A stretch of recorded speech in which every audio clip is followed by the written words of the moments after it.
দুই দিনের সরকারি সফরে ইসলামাবাদে পৌঁছেছেন তুরস্কের প্রেসিডেন্ট রিসেপ তাইপ এরদোয়ান। প্রধানমন্ত্রী শাহবাজ শরীফের আমন্ত্রণে তিনি পাকিস্তান সফরে আসেন।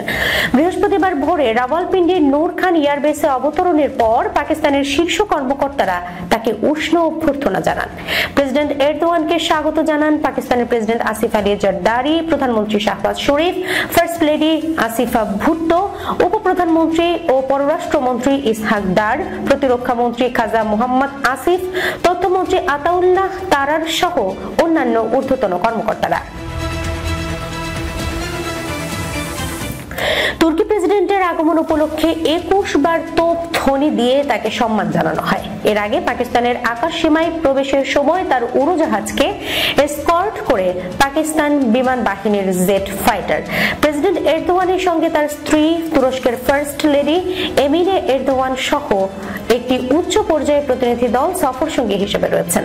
দুই শিশু ঐতিহ্যবাহী পোশাকে সজ্জিত হয়ে প্রেসিডেন্ট এরদোয়ান ও ফার্স্ট লেডিকে ফুলের তোড়া উপহার দেন।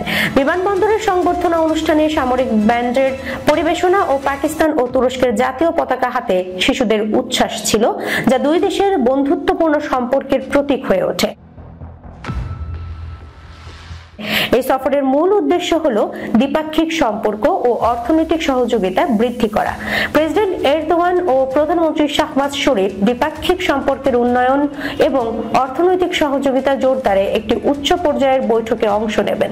সফরের মূল অংশ হিসেবে তারা পাকিস্তান তুরস্ক উচ্চ পর্যায়ে কৌশলগত সহযোগিতা পরিষদের 7ম বৈঠকে সহসভাপতিত্ব করবেন।